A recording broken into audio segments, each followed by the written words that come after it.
Imagine yourself lying in bed on a narrow straw mattress, tucked inside a small wooden house in the heart of a medieval city. You're exhausted from a long day, but the streets outside never seem to rest. The clatter of wagon wheels, the calls of night watchmen, barking dogs, tavern songs, and even the bells of nearby churches echo through the night. Sleep doesn't come easily. And yet people had to find ways to rest, even in cities that never truly fell silent.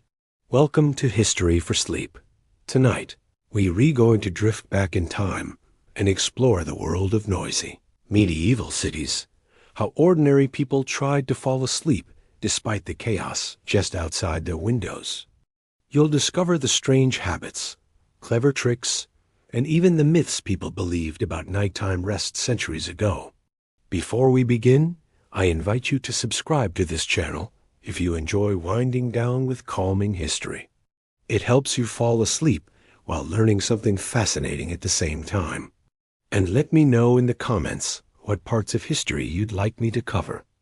And when you usually listen at bedtime, during naps, or just to relax. I read all your comments, and they help me choose the next stories we'll explore together. So, settle in. Get comfortable, maybe adjust your pillow or blanket, and let the world outside fade away. By the end of this journey, you might just drift off to sleep the way a medieval townsfolk once did slowly, amid the sounds of a city that never stopped moving. When we imagine the past, we often picture it in silence, as though history unfolded without noise. But in truth, the medieval city was never quiet. From sunrise to long after sunset, sound was everywhere, echoing off stone walls, cobbled streets, and wooden beams. For those who lived there, silence was a rare luxury, and the soundscape of daily life shaped how people worked, prayed, and most importantly, how they tried to sleep. Picture yourself standing in the heart of a bustling town, perhaps in London, Paris, or Florence during the Middle Ages. Even in the late evening, when the sun has dipped below the rooftops and the sky has gone from gold to deep blue, the streets hum with activity. Merchants pack away their stalls, but argue loudly with buyers until the last deal is struck. Horses and oxen stamp their hooves as carts creak and groan across the stones, leaving behind a constant rumble. Somewhere nearby, a tavern door swings open, spilling out laughter, singing, and the rough sound of mugs crashing together in cheer. For those inside their homes, these sounds traveled easily through thin walls and open shutters. Houses were built closely together, many sharing walls, and the streets outside were narrow, funneling noise upward. The night was filled with voices that carried farther than one might expect: an argument, a child crying, a song drifting through the alleyways. Even the ordinary business of neighbors settling down could be heard: footsteps across wooden floors, a cough, or the squeak of a bed frame. Church bells punctuated the rhythm of the city. They marked the hours, announced curfews, and called people to prayer day and night. Bells were not the gentle background sound we imagine today, but a commanding presence. Their tones, struck by heavy clappers, resonated through stone towers and across entire districts.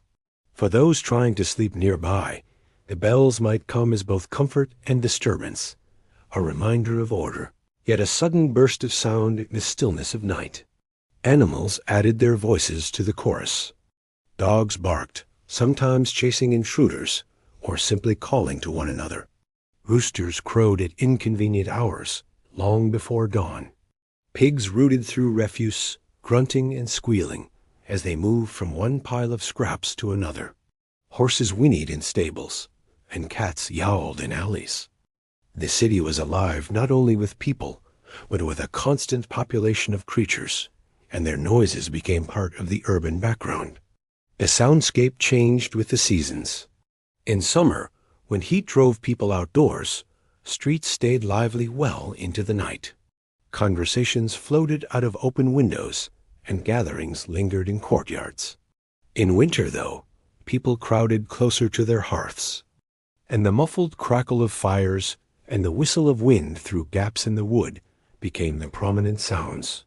Yet even then, the rhythm of bells, the movements of watchmen, and the occasional shout of a drunken reveler broke the calm. For the ordinary citizen, sleep came not in silence, but in the midst of this ongoing murmur. Unlike today, where many seek silence as a condition for rest, medieval sleepers accepted noise as inevitable. They adjusted their lives to it, finding moments of stillness when they could, and learning to drift off even as the city carried on around them. It is important to remember that many medieval homes had no glass in their windows. Instead, they were covered with wooden shutters or sometimes cloth. These did little to block out sound. When shutters were closed, they helped muffle the outside world, but they also blocked fresh air, leaving rooms stuffy and hot. Many preferred to leave them cracked or open, which meant every street sound poured in. Privacy, in every sense, was limited. Street vendors and night workers added their share to the nightly chorus. Bakers often worked before dawn, pounding dough and stoking ovens so that bread would be ready for the morning market. Their activity filled neighborhoods with the sounds of wooden paddles, iron tools, and heavy doors opening and shutting. Water carriers sloshed buckets along uneven streets, and watchmen made their rounds, often calling the hour aloud to reassure citizens or to prove to their employers that they were indeed awake. Imagine lying in bed as all of this unfolds. The bed itself is a simple wooden frame, topped with ropes and a straw mattress. The ropes creak if anyone shifts. The straw rustles beneath the body. Blankets of wool or linen scratch against the skin. A family might share this space, parents with children, siblings side by side, all turning and murmuring as they tried to get comfortable. The room is small, and the smell of wood smoke, sweat, and tallow candles lingers. Outside, a dog barks again, and somewhere in the distance, a bell rings to mark the hour. Sleep comes slowly, if at all. For many, this was simply life. The noises of the city were not intrusions, but the natural backdrop of existence. People grew accustomed to them, just as modern city dwellers adjust to the hum of traffic or the sound of trains. Yet there were moments when noise grew unbearable, when taverns overflowed into brawls, when fires broke out and neighbors shouted warnings, when carts thundered down cobbled lanes long after midnight. In those moments, the fragile balance between rest and wakefulness was broken, and people faced another weary day ahead. The medieval soundscape reminds us that our ancestors did not live in quiet simplicity, as we might imagine. Instead, they navigated a world of constant clamor, where rest was a challenge and noise was a part of every hour. It is within this setting that we begin our journey into the ways medieval people tried to sleep, whether through clever tricks, old remedies, or sheer endurance. So as you close your eyes now, imagine the sound of wagon wheels, the bark of a dog, and the echo of a distant bell. Let it wash over you, not as disturbance, but as a reminder that sleep has always been found in the midst of noise. And just as people centuries ago drifted into dreams surrounded by these sounds, so too may you find rest tonight, carried gently by the echoes of the medieval world. If the medieval city had a beating heart, it was the marketplace. By day, it pulsed with life, drawing in merchants, farmers, craftsmen, and eager buyers from every corner of the town and even from the countryside beyond. Stalls crowded together in the open squares, bright with fabrics, glinting with metal goods, and fragrant with the rich smells of food, both fresh and cooked. The market was not just a place of exchange. It was a place of conversation, argument, laughter, and constant movement. But as the sun sank and shadows stretched across the square, the energy of the day did not vanish. The noise of trade did not stop neatly with dusk. Instead, the activity of the marketplace spilled into the night, lingering in voices, footsteps, and the sounds of labor continuing behind shuttered stalls and shop doors. Picture the scene: a merchant gathering up goods at the end of the day. His voice carries as he haggles with a last-minute buyer, unwilling to let the day end without one more sale. The coins jingle as they change hands, a sharp and unmistakable sound that cuts through the quieter hum of conversation. Around him, others do the same, folding cloth, tying up barrels, rolling carts back toward storage. Wood creaks, ropes groan, and wheels thump against uneven cobblestones. For those who lived near the marketplace, and many did, this was the nightly soundtrack. Houses were often pressed right up against shops, sometimes with the shop itself forming the ground floor and the family's living quarters above. To sleep in such a place was to lie in bed listening to the echo of shutters banging closed, dogs chasing scraps, and the fading voices of buyers and sellers who refused to part without one last word. Merchants who traveled often made matters noisier still. Many came from distant towns or villages, arriving with carts or pack animals that clattered into the city at awkward hours. They sought space in the square or a corner to rest, but the animals were restless, stamping their hooves, snorting, and shifting under the weight of their loads. Travelers themselves spoke loudly, trading tailies of the road or arguing about prices for the next day's sales. Even after the last shutters were drawn and the stalls were covered, the market did not sleep. Bakers prepared for morning, pounding dough on wooden boards, the rhythmic thump carrying far into the night. Brewers tended their barrels, stirring and checking, while the sharp scent of yeast and ale drifted into the streets. Meat sellers, in their attempt to keep goods from spoiling, salted and smoked cuts through the dark hours. Their work, necessary and ordinary, added its own layers of sound and smell to the city night. Markets were not only about food and goods. They were about people, and people made noise wherever they gathered. Gossip carried easily, laughter turned into song, and disputes sparked shouts. Arguments over a day's cheating or an unfair price sometimes boiled over long after the market itself had closed, as buyers and sellers lingered in taverns to drink and complain. These quarrels might erupt into the streets, their echoes rising to the windows of those already trying to rest. For the families who lived above their shops, this noise was inescapable.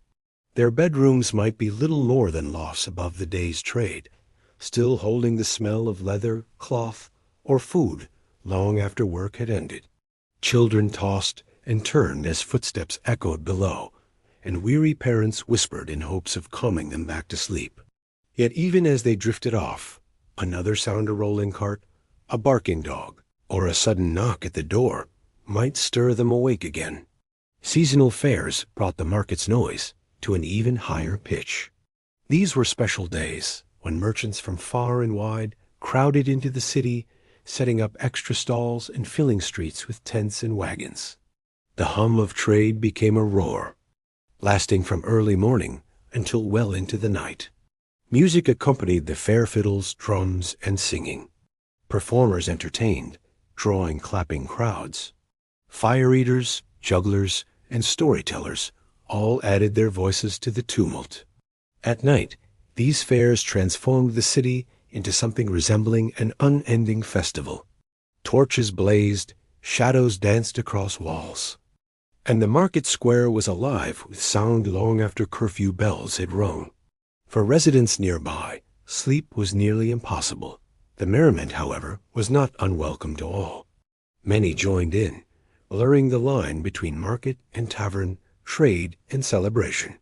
For those who longed for peace, though, these nights could feel endless, filled with shouts and laughter that stretched into the hours when dawn was already near.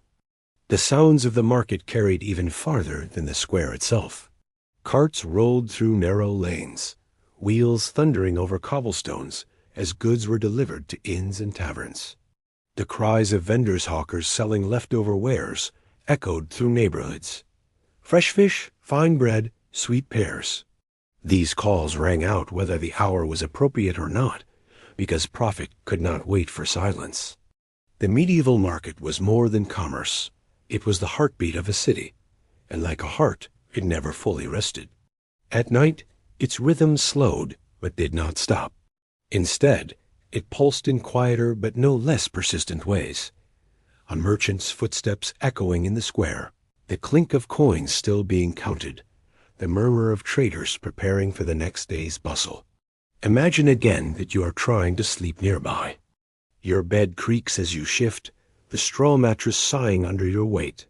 The sound of your own breathing is joined by distant voices, by the scrape of barrels, by the faint bray of a donkey tethered in the square.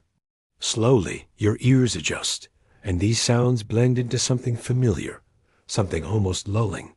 You begin to drift, not into silence, but into a kind of acceptance of the restless life around you. And yet, the market's noise was a challenge that never truly left the medieval sleeper. It was a reminder that life in the city was a communal affair, where privacy was scarce, and where even in the hours of deepest night, someone somewhere was awake, moving, working, and speaking. It was a world in which the search for sleep was always a balancing act between exhaustion and endurance, between noise and the dream of quiet rest. If the market was the heart of the medieval city by day, then the tavern was its restless soul by night. After the clamor of trade quieted and the square emptied of carts and stalls, people sought out warmth, companionship, and drink. Taverns, alehouses, and inns flickered to life with torchlight and firelight, their doors swinging open to welcome a constant stream of patrons. These places were never truly silent, and for those trying to sleep nearby, the laughter, arguments, and songs that spilled into the streets became the soundtrack of the night. Ale was the drink of the people, safer than water and available to nearly everyone. Taverns and alehouses served it in great quantity, their benches filled with locals and travelers alike. The noise began early in the evening, when workers gathered to spend their few coins on drink and food. Voices rose in conversation, stories were told, and the rough clink of mugs echoed again and again. As the night wore on, the tone shifted. Laughter grew louder, arguments more heated, and the once cheerful murmur turned into something far harder to ignore. Singing was a constant companion to drinking. Medieval songs were lively, sometimes bawdy, and often sung with great enthusiasm rather than great skill. A group of men at one table might begin a tune, only for others to join in, until the whole tavern rang with music. These songs did not stay confined within the walls. Wooden shutters rattled as voices poured into the street, echoing down narrow alleys and climbing up to the small windows where weary residents tried to rest. Taverns were not only places of song and laughter, they were also places of quarrels. Drink loosened tongues, and disagreements that began over trade or gossip often flared into shouts. Sometimes these spilled into the street, where blows were exchanged and neighbors were drawn from their beds to the sound of clashing voices.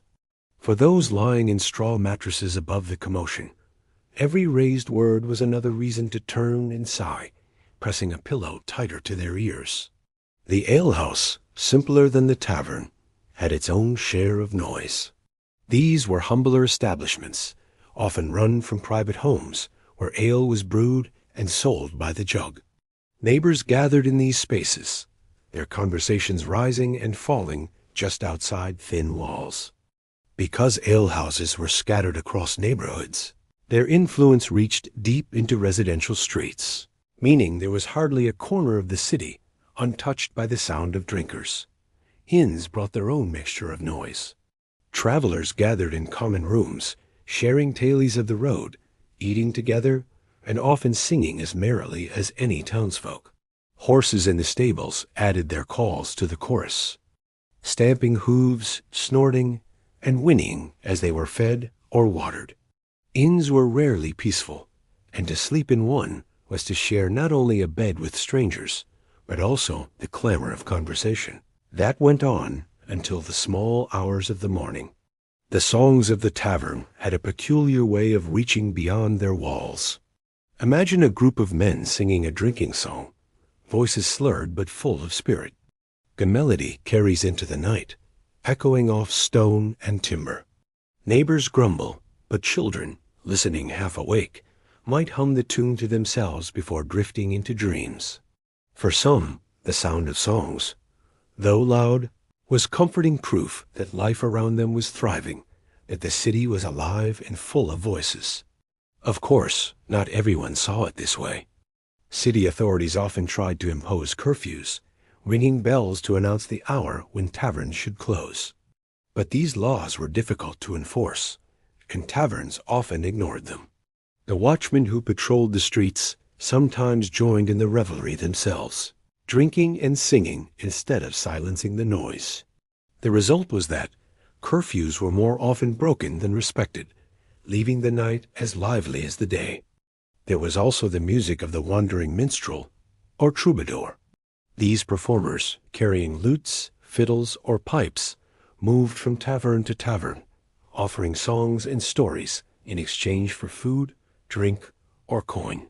Their music added a touch of beauty to the rough atmosphere, but it too carried into the streets. A fiddler's tune, played with skill, could ring clear through the night air, mingling with the voices of those who sang along. For those trying to sleep, the tavern was both curse and constant. It was a nightly reminder that rest was not a private affair, but something found amid the life of the city. Sleep came with the rhythm of song, the occasional shout, the rolling laughter of men and women who had forgotten the hour. Families might sigh and shift, but eventually exhaustion drew them into slumber, even as the songs continued outside. On festival nights, the noise was even greater. Taverns overflowed, alehouses burst with patrons, and the streets themselves became part of the celebration. Torches blazed, shadows flickered on walls, and voices rose in drunken cheer. Musicians played in corners of squares, while dancers stamped their feet on the cobbles. These nights stretched endlessly, the songs growing louder and more chaotic as the hours passed. For residents nearby, there was little hope of quiet, but there was the consolation that such revelry could not last forever. Inside the homes closest to the taverns, sleep was often interrupted again and again. A mother might hush her children as a fight broke out in the street. A father might lie awake, counting the bells until dawn. Yet the tavern, for all its noise, was part of the fabric of city life. It was where news spread, where friendships were made, where disputes were settled and sometimes inflamed. It was as necessary to the medieval city as the market, and its sounds were as inescapable as the toll of the church bell. So imagine yourself now, lying in a small wooden bed, the straw rustling beneath you. Outside your shutter, the sound of singing drifts on the night air. The voices are rough, sometimes off-key, but they are filled with a kind of joy. A mug slams on a table, a laugh bursts out. A fiddler strikes a note that carries clear and bright. You sigh, perhaps turn over once more, but slowly these sounds blur together. They become a distant hum, a rhythm not unlike the lullabies of old. And as the songs of the tavern carry on into the night, you find yourself slipping quietly into sleep, just as countless others once did, in cities that never truly rested. Few sounds shaped medieval life more than the tolling of church bells. Rising high above rooftops and narrow lanes, the great towers and spires carried voices of bronze that could be heard across entire districts. These bells were not simply ornamental. They were the heartbeat of the city, ringing to mark time, call worshippers, announce danger, and remind everyone day or night that God was watching. For those trying to sleep, the bells were both familiar companions and unwelcome intrusions, their echoes slipping through shutters and walls to stir even the heaviest sleeper.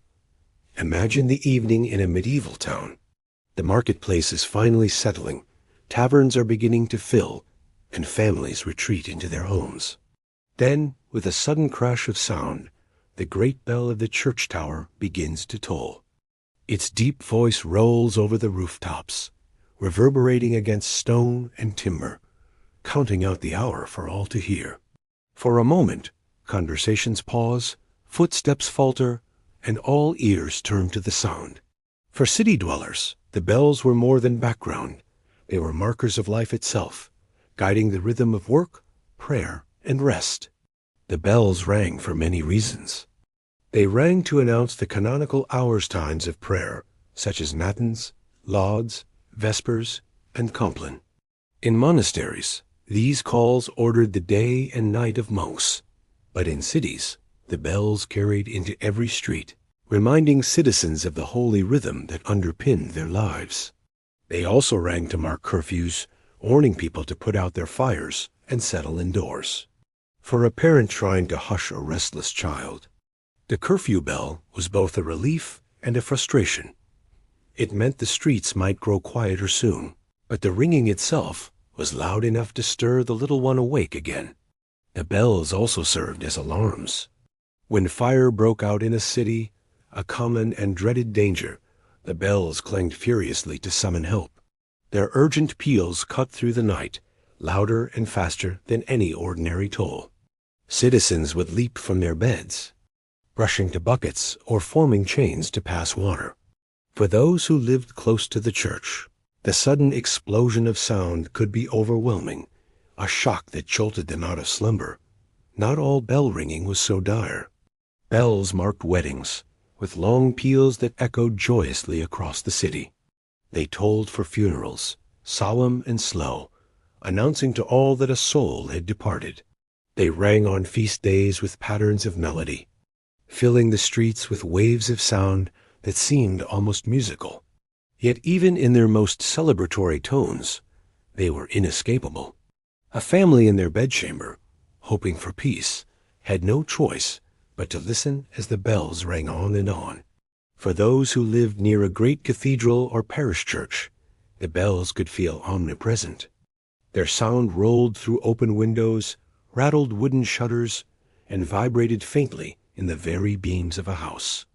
At night, when other noises died down, the bells seemed even louder, echoing across the quiet streets. To the exhausted worker or the restless child, these chimes were reminders that the city belonged not to silence, but to the rhythm of the church. It is easy to imagine frustration, someone turning over in bed with a groan as another midnight toll rolled through the night air. Yet for many, the bells were also a comfort. They were the guardians of time, reliable and steady. In a world without clocks in every home, the bells told people when to rise, when to work, when to pray, and when to rest. Their presence gave structure to lives that might otherwise have felt chaotic. For some, their sound was reassuring, like the beating of a steady drum that guided the hours of each day. Different churches had different bells, and citizens often came to know them well. A small parish bell might be light and quick, while a cathedral bell was vast, booming like thunder. The patterns of ringing could be recognized: two short bursts, long tolls, or complex sequences on feast days. Each sound carried meaning, and the ears of medieval people were finely tuned to understand them. Where one person heard disruption, another might hear order, a reminder of belonging to a larger community bound together by the church's voice. Even the act of ringing the bells added to the city's soundscape. Bell ringers, often young men, hauled on ropes in great effort, shouting instructions to each other as they worked. The ropes slapped against wooden beams, pulleys squeaked, and the bells themselves groaned on their hinges. The labor of producing those mighty sounds echoed faintly into the night, especially for those who lived close enough to the church towers to hear every detail. For those in search of sleep, there was little escape. Thin shutters did little to block the sound. Curtains of cloth or wool muffled it slightly, but the vibration carried all the same. Some families grew so accustomed to it that they could drift off regardless, their minds filtering the tolls as part of the normal rhythm of the night. Others lay awake, waiting for the last strike of the bell before daring to hope for a stretch of quiet. In times of plague or crisis, the bells took on an even heavier weight. Their tolls grew more frequent, more mournful, reminding everyone of loss and uncertainty. Night after night, their voices rang out, and for those lying awake in bed, the sound pressed on the heart as well as the ear. Sleep became difficult. caught between fear and the relentless tolling that marked the passing of both time and souls. Yet there was beauty in the bells, too. On a still winter's night, when snow blanketed the streets and muffled other noises, the sound of a bell could be hauntingly lovely, echoing far and clear. Listeners, though perhaps stirred from slumber, might find themselves wrapped in the solemn music of bronze, lulled not into annoyance, but into a contemplative calm. Bells had the power not only to disrupt, but also to soothe, depending on how the heart received them. So imagine yourself once more in your narrow bed, the straw shifting beneath you, a woolen blanket drawn up around your shoulders. The city outside is restless, but for a moment it grows still. Then, from the tower above, a bell begins to toll. Its voice is heavy, ancient, and sure, counting out the hour in slow, deliberate strikes. You close your eyes as the sound rolls over you, steady and deep, carrying you through time as surely as it carried those who lived centuries ago. The bell fades into silence, leaving behind a lingering hum, and in that moment of quiet, you drift gently closer to sleep. When we picture medieval cities, we often think first of their people merchants calling out prices, craftsmen hammering at their work, children running along narrow lanes. But woven into the soundscape and daily life of every town were the animals that lived alongside humans. Dogs, pigs, chickens, horses, donkeys, and even geese filled the streets, and their noises blended into the endless chorus of urban life. For those who sought sleep, these creatures could be just as disruptive as any tavern song or church bell. Imagine yourself lying in bed in a timber-framed house. The shutters are drawn, but the sounds of the street drift in as though the walls were no barrier at all. A dog barks suddenly, sharp and insistent, as it chases a stranger or another animal. Soon, another dog answers from down the lane, and then another, until the night seems full of barking. Just as the chorus quiets, a rooster crows, confused perhaps by the moonlight or a passing torch. Its call rings out long before dawn, reminding everyone within earshot that animals, unlike people, kept their own schedules. Pigs were among the most common sights in medieval towns.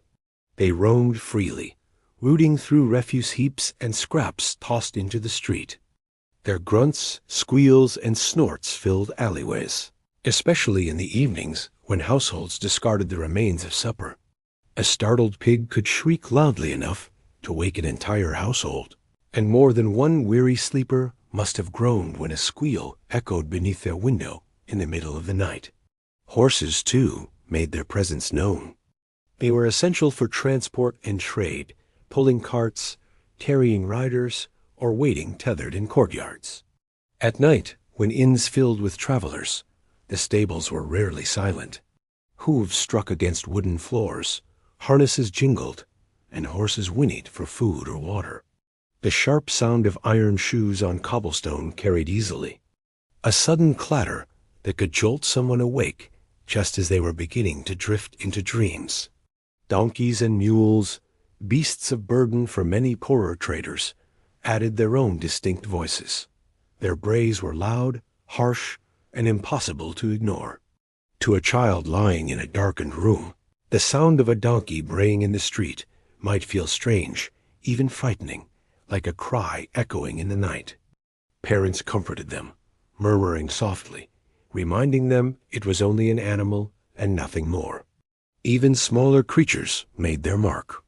Chickens clucked and rustled in coops, often placed close to houses for safety. Ducks and geese, sometimes kept within city walls, honked and flapped noisily when disturbed. Cats prowled the alleys, yowling as they fought or called in the night. The scratching of rats and mice was heard too, especially in poorer dwellings, where grain and scraps attracted vermin that scuttled in the dark. For some, these faint sounds were worse than the loudest brawl, for they carried the uneasy reminder of disease and filth. The mingling of humans and animals was inescapable. Streets doubled as stables, and houses often had animals kept on the ground floor while families lived above.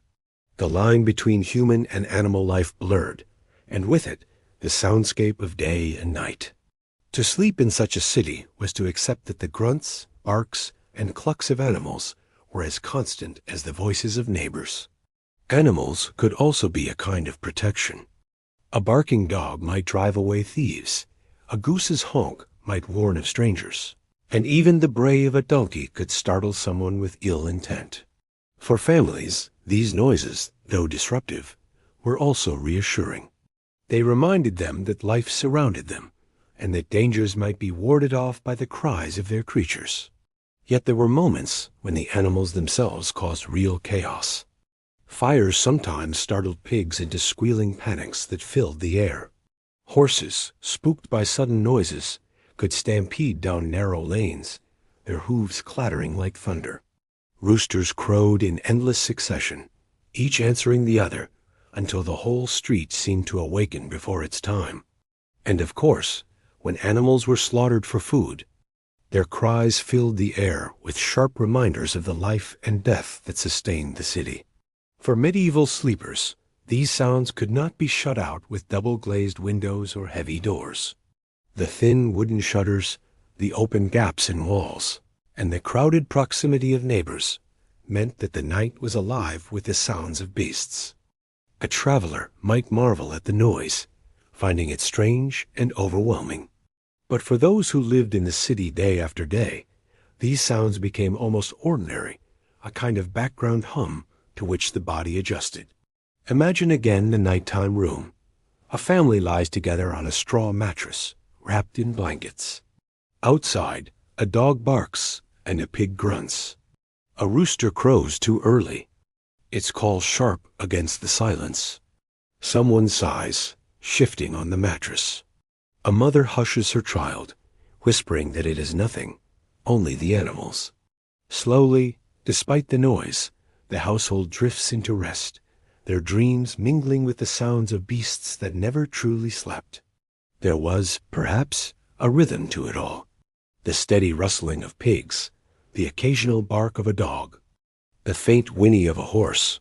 These became familiar, even expected. Like the crash of waves by the sea, the noises of animals were a constant tide that ebbed and flowed but never ceased. Sleep came not from silence, but from surrender, from accepting that the city was always alive with voices, both human and animal. And so, in the medieval city, the quest for rest was not the search for quiet, but the art of sleeping through life itself. The cries of animals were part of that life, reminders that humans shared their world with countless creatures, all with their own rhythms, needs, and voices.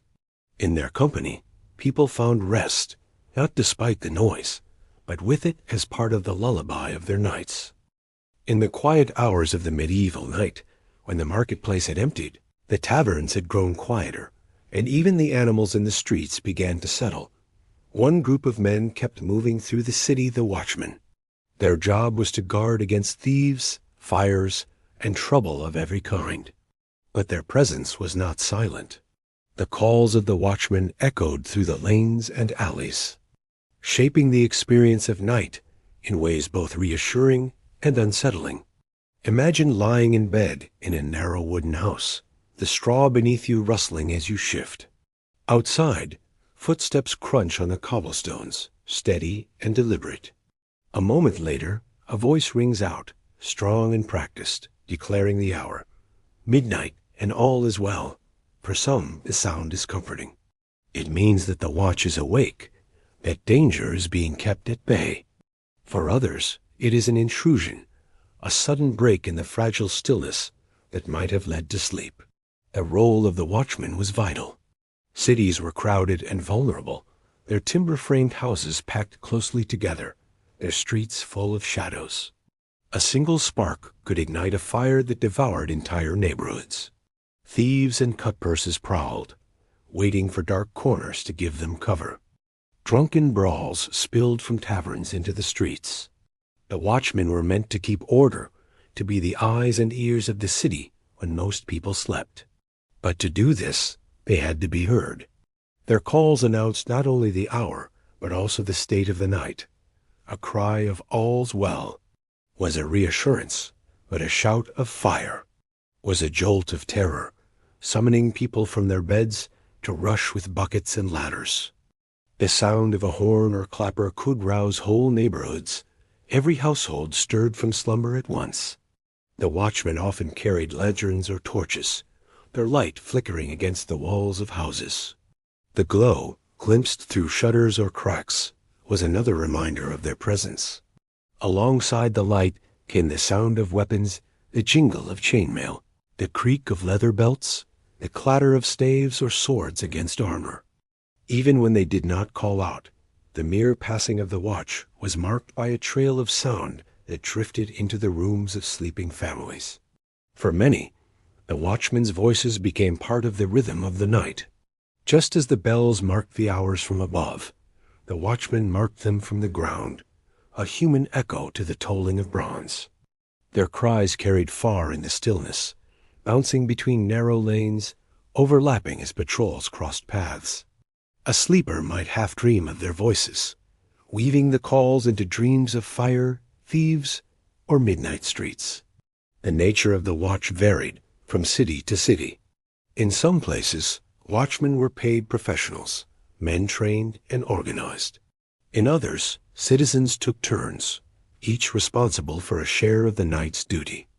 These reluctant watchmen sometimes called out less with confidence and more with weariness, their voices betraying their longing for a bed of their own. Still, the sound reached the ears of neighbors, stirring them awake, even when no danger pressed. There was also an element of fear in their calls. A shout in the night, even if only the announcing of an hour, reminded people of danger. Fires were common, and the memory of past blazes haunted many families.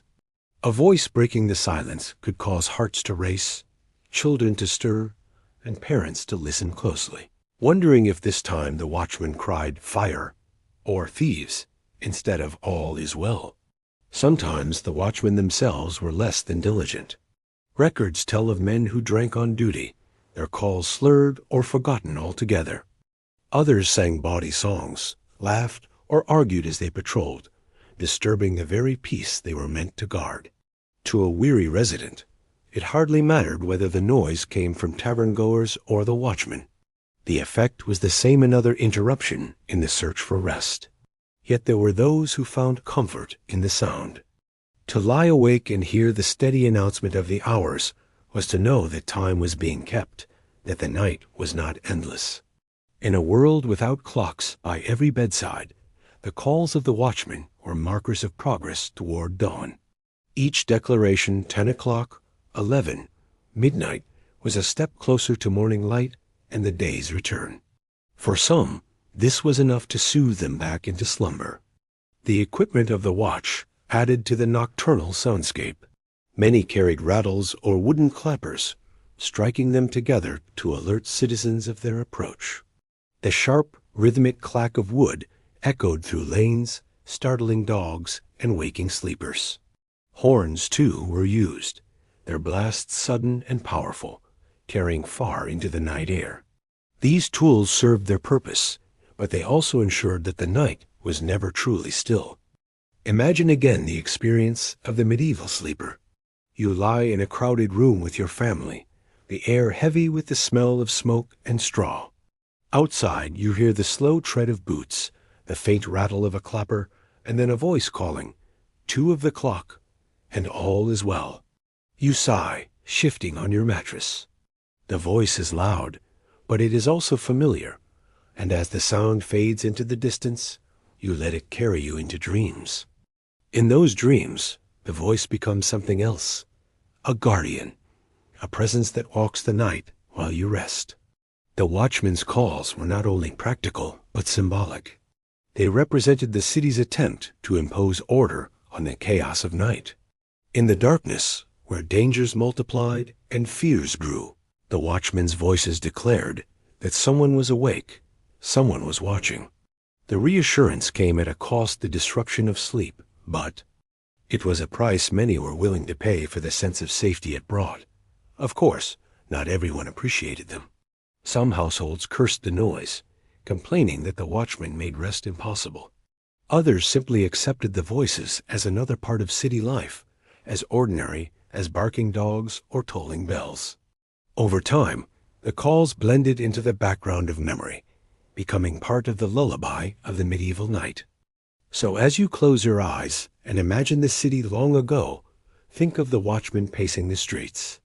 Hear their voices calling the hour, their footsteps steady, their lanterns casting shifting shadows on the walls. Their cries are loud, perhaps too loud, but they are also steady and reliable.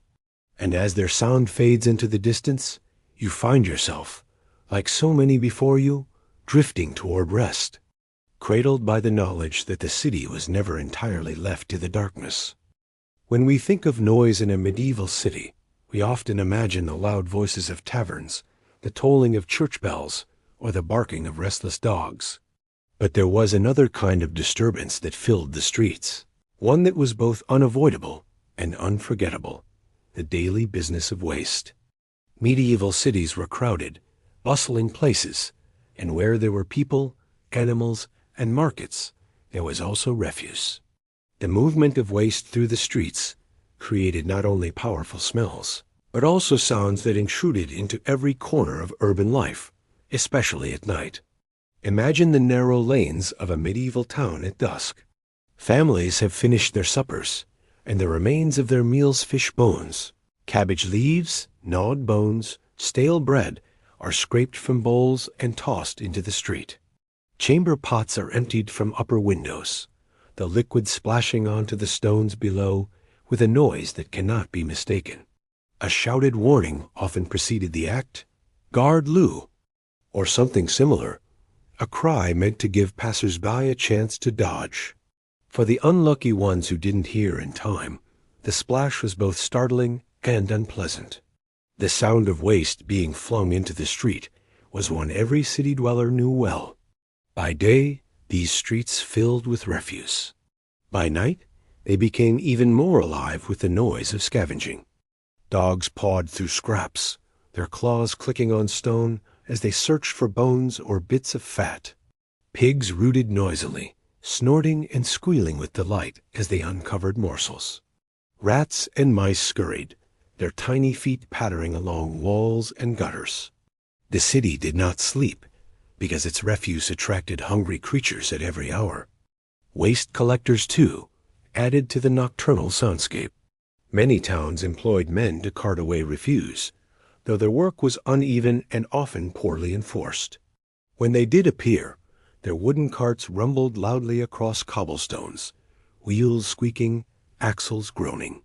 Buckets sloshed and shovels scraped as they gathered filth from gutters. The stink accompanied the sound, rising into windows and drifting into homes. For families trying to rest, the creak of a waste cart passing in the dark was a reminder that the city's bowels were never still. Human waste created its own sounds. Chamber pots being emptied had a particular splash, followed sometimes by muttered curses from those below. Latrines, often shared by multiple households, became noisy spaces where doors banged, hinges groaned, and voices murmured as people came and went, even in the middle of the night. The smell and sound of these places carried into nearby rooms, especially in poorer neighborhoods, where walls were thin and privacy scarce. Rivers and canals, used as convenient dumping grounds, echoed with the splash of refuse thrown into their waters. Buckets tipped, barrels emptied, and the liquid smacked against the current with a sound both dull and wet. Fish stirred below, and scavenger birds circled above, their cries joining the chorus. For those whose homes sat near waterways, the constant activity of dumping and scavenging was part of the nightly experience. The noise of waste was often sharp, startling, and unpleasant. The sudden clatter of a bucket against stone, the shriek of a pig fighting another over scraps, the slap of liquid waste striking the cobbles, these sounds were inescapable. Yet, like so much else in the medieval city, they became ordinary through repetition. Families lying in their shared beds learned to accept the disturbances as part of life, sighing and turning over as the street outside came alive with its nightly rituals. There was, however, another layer to these sounds: fear. Waste was not only a nuisance, it was also dangerous. People understood that foul air and filth carried sickness, even if they did not yet know about germs. The splash of a chamber pot was not just an annoyance, but a potential source of illness. At night, when the senses were sharpened by darkness, the sounds of waste being discarded carried a weight of unease. Parents, hearing the splash below, might worry for their children's health, even as they tried to lull them back to sleep. In wealthier households, attempts were made to escape this reality. Privies built within stone chambers, sometimes with chutes leading away from the home, muffled the sounds somewhat. But even the grandest homes could not silence the noises of the city beyond their walls. Waste carts still rumbled, dogs still scavenged, and the calls of night workers carried through the streets. No one, however wealthy, was entirely shielded from the nocturnal chorus of filth. The poor endured the worst. Their homes were close to the street, their windows low, their walls thin. The scrape of refuse against cobblestones, the squabble of animals, the trickle of waste down gutters, these were their lullabies. To rest in such a place was to surrender to the city's reality, to accept that the night belonged not to silence, but to the endless cycle of human and animal need. And yet, within this noise, there was a kind of rhythm.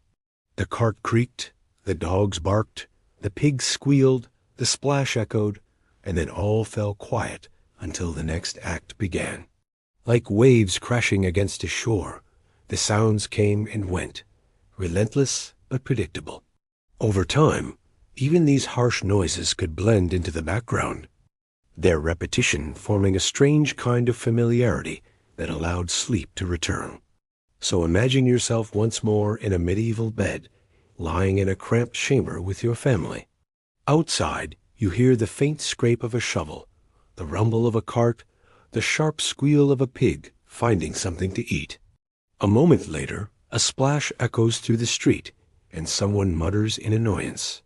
You sigh, adjusting your blanket, and slowly the sounds fade into a distant hum.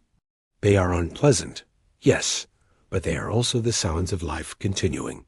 And as your body grows heavy, you drift into dreams, just as countless others once did, finding rest amid the clamor of waste that was as much a part of the medieval night as the toll of the church bell. As the light of day faded and the marketplace quieted, the life of the medieval household began to shift. For most families, evening was not a time of silence, but rather a time of gathering together. Work continued in quieter ways, meals prepared, tools put away, animals tended, and within the close walls of small homes, every sound carried. For those who hoped for rest, the noises of daily living lingered long after the sun had set. Imagine stepping into a modest home in the heart of a city. The door creaks as it opens, the hinges groaning. The air inside is warm and heavy, carrying the scent of smoke from the hearth, mingled with the smell of food and sweat.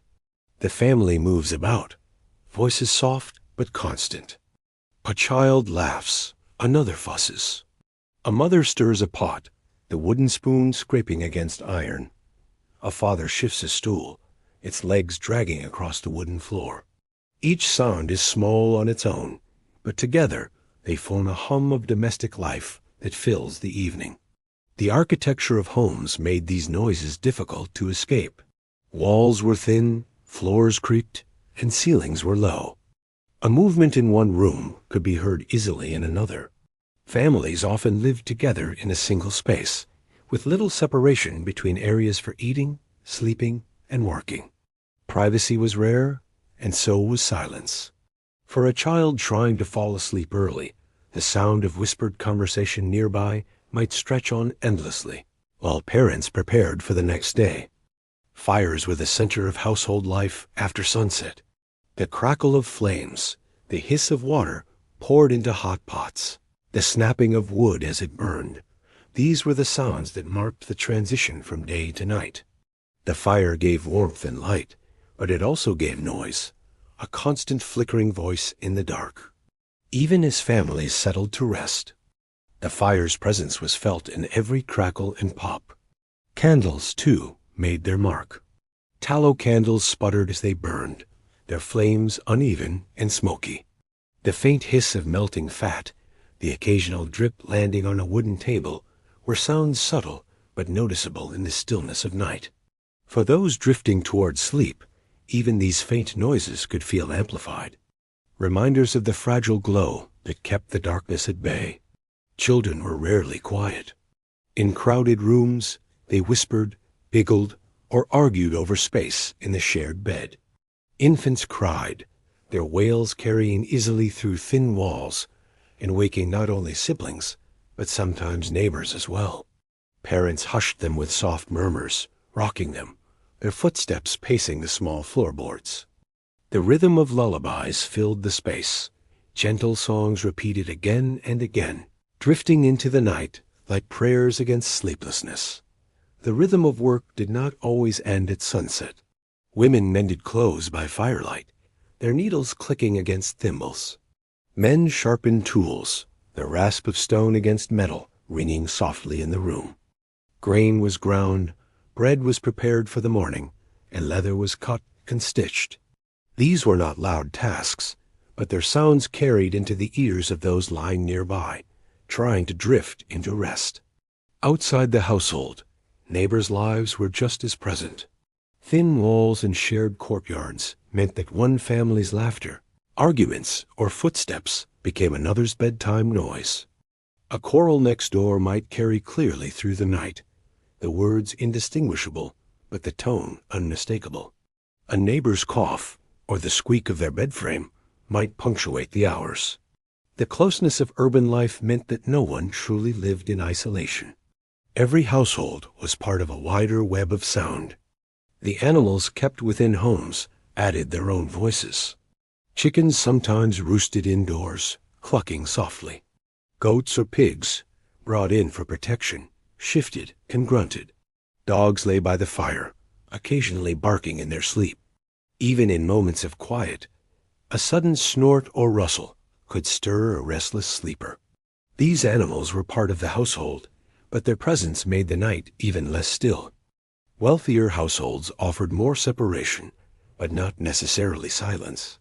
Stone walls muffled sound better than timber, but the clatter of servants moving through corridors, the whisper of fabric as they prepared beds, and the metallic ring of keys or tools could still echo through the night.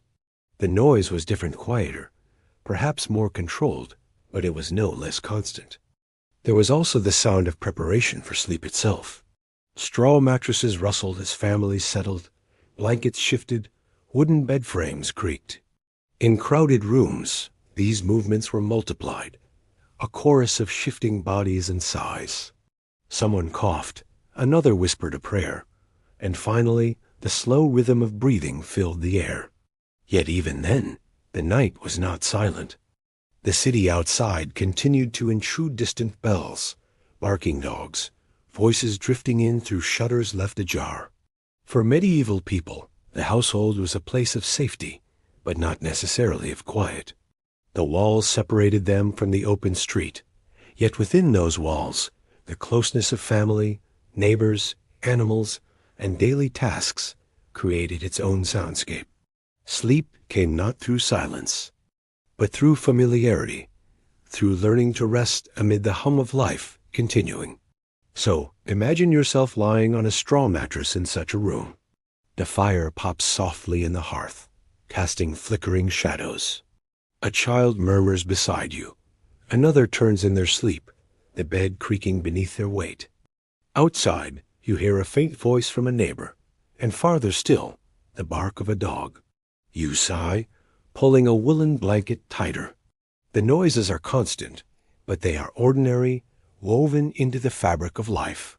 Slowly, with the rhythm of the household around you, you drift into rest, just as countless others once did in the crowded homes of the medieval night. When we think of sleep today, we often imagine privacy, a bed to ourselves, a quiet room, perhaps even thick curtains to block out light and noise. In the medieval city, sleep was rarely such a solitary affair. The way people arranged their rest reflected the realities of their time-crowded homes, limited resources, and the deep sense of community that shaped daily life. To understand how people tried to find rest amid noise, we must also understand how they shared their beds and their rooms. Picture a small timber house pressed tightly between its neighbors. The ground floor serves as a workshop or shop where the family works during the day. Above, in the loft or upper room, the family gathers to eat, talk, and finally to sleep. Space is scarce. Straw mattresses are spread on the floor, or wooden frames are topped with ropes and stuffed with hay, wool, or rushes. Blankets are coarse, often of wool, heavy and scratchy against the skin. Families lay down together, parents, children, sometimes even servants, all finding their place in the shared bed. Privacy was rare. Children might lie pressed between their parents for warmth, or siblings might share a mattress, whispering before drifting into slumber. The rustling of straw, the shifting of bodies, and the quiet murmur of breath created a soundscape that was as intimate as it was constant. One person's cough or restless turn was felt by all, the bed frame creaking beneath the collective weight. In poorer homes, sleep often meant lying on the floor itself, perhaps on a pallet of straw or reeds. These makeshift beds crackled with every movement, the dry stalks shifting beneath cloth. Families crowded together, not only for space, but also for warmth. In winter, when icy winds seeped through cracks in the walls, the closeness of bodies was the only true defense against the cold. The sound of shared breathing, though far from silence, offered comfort in the darkness. Wealthier families enjoyed more elaborate arrangements. In manors or large townhouses, great beds were prized possessions, passed down as heirlooms. These beds might be carved from oak, draped with curtains of linen or wool, and piled with multiple mattresses stuffed with feathers. Curtains muffled sound and gave the illusion of privacy, though they rarely silenced the city beyond. Servants often slept nearby, on pallets at the foot of the bed or in adjoining rooms, their movements adding to the nighttime chorus. Travelers found themselves in still more communal situations. Inns and guest houses offered shared rooms, where strangers lay side by side on benches, mats, or large mattresses. Snores overlapped, feet shifted, and conversations continued long after some had tried to sleep. The creak of doors, the stomp of boots, and the whisper of late arrivals added to the disturbance. To rest in such a place required endurance, and often ale to dull the senses. In monasteries, sleep arrangements reflected discipline and devotion. Monks slept in dormitories, long rows of simple beds or pallets set close together. Silence was expected, but even there, the sounds of coughing, snoring, or shifting bodies filled the space. The great bell called them to prayer at intervals through the night, breaking rest and sending them to the chapel. For them, sleep was not about comfort, but about obedience, a rhythm of waking and resting that placed spiritual duty above slumber. The idea of sleeping alone was rare. Solitude was a luxury reserved for the very wealthy, or for hermits and religious figures who sought it deliberately. For most, sleep was communal, an act shared with family, servants, or strangers. To close one's eyes in such an environment meant accepting the closeness of others, their warmth, their sounds, their movements as part of one's own rest. The arrangement of sleep also reflected trust. Sharing a bed with others meant sharing vulnerability. Families drew comfort from being close, children feeling secure beside their parents, parents reassured by the presence of their children. Even in inns, where strangers shared space, there was a tacit understanding that rest required cooperation. The noise was inescapable, but it was endured together. Over time, people developed strategies to cope with these conditions. Heavy blankets muffled sound and movement. Curtains around beds softened both noise and light. Prayers were spoken aloud, their steady rhythm calming households into collective quiet. Stories were told, whispered in the darkness until children fell asleep. In this way, the arrangements of sleep became not just practical but cultural, shaping the ways people bonded and comforted one another. Imagine yourself in such a bed. The straw rustles beneath you, and beside you, a sibling sighs in their sleep. Your parents murmur a prayer, the words soft and steady. A blanket is pulled higher, warm against the winter chill. Outside, the faint sounds of the city linger, dogs barking, a distant bell, the creak of a cart. But within the crowded room, the breathing of family becomes its own lullaby. You are not alone. You are part of a shared rhythm, a collective act of rest that ties you to those around you.